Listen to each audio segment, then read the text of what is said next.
So now it's the NFL draft time. Did you consider leaving early your junior year? No, I mean, I got a grade. My grade was, they had me as a top 7 QB in the country, which ended up being what I was coming out, so it was pretty accurate. So it was more confirmation that I need to have another good year to solidify my draft status, to try and achieve my dream. So I just started to work on that type of stuff, and that process was unique. It was interesting. I was wondering how you prepare. My last game was, I think, New Year's Eve. Came home, closed up shop at BC, said bye to my buddies, went home for like 2 days, then got in a plane and went down to Covington, Louisiana to go train for the combine. Go from Danvers, Massachusetts to Covington, Louisiana. Yeah, with an accent that's pretty obnoxious.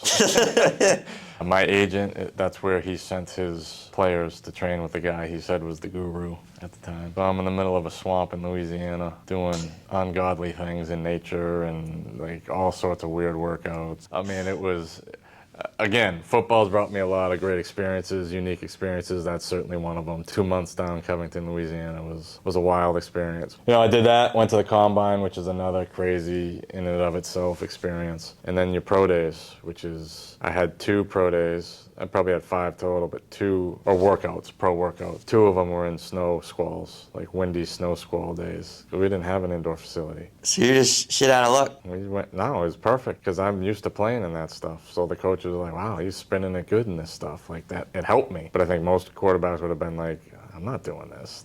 Find me a gym somewhere or something. I wanted to do it. Fine with me because, I mean, we practiced and played in it all through high school, Pop Warner, and then in college. So I've always wanted to ask someone, these NFL draft interviews, like you hear they ask all these outrageous questions. Like they want to know everything about you. Yeah. If you can remember, what are some of like the questions they ask? I didn't get any weird ones. A lot of family background questions, a lot of strength and weaknesses questions. What was your best game and why? What was your worst game and why? None of the off-the-wall ones that you hear. I know those happen. I think they're played up by the media more than they actually happen, but the interviews are super thorough. Like they do more testing there in terms of like MRIs and x-rays of injuries that happen. Like I had a really severe high ankle tib fib issue in high school. They took x-rays and MRIs of that, and that happened like when I was 18. You know, it's like, I'm fine. I played my whole college career after, but Right. you know, they're just, the funniest thing to me is when they call you on draft day and they literally say, and I've talked with other guys, like, A, we want to make sure you're alive because we're about to pick you, and B, we just want to make sure everything's good, nothing's changed since the last time we've talked with you. And it's, yeah, I'm alive. I just answered the call, man. But every decision is a multi-million-dollar decision at that level, so they don't take it lightly. April 26, 27. You've been down in Louisiana. You've done your combines. What are you hearing around this time? Like, and talk to me about the emotions. I'm hearing anywhere from rounds 3 through 5, 7th, 8th quarterback taken off the board. So the weeks from your pro workouts in March to the end of April feels like 3 years. And there's so much that you just want to find out, you just want to know, and you just get tired of waiting and hearing from your agent, well, I talked to this team, I talked with this team. And then the actual draft day was brutal, because back then it was rounds 1 through 3 was day 1, 4 through 7 was day 2. Miami called me in the 3rd round, about to take me,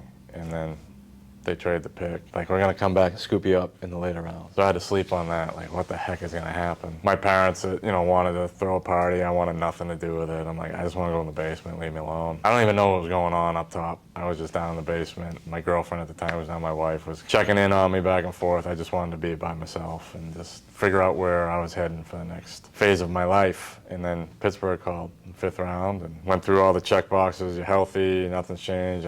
Coach Carr wants to talk to you. And Coach Bill got on the phone and welcomed me to Pittsburgh, and that was that. I was at rookie minicamp the next weekend. So was it they called your cell phone, or Yeah. was it your house? Yeah, my flip cell phone. We had the flip phones back then, so little guy. That's how it went down.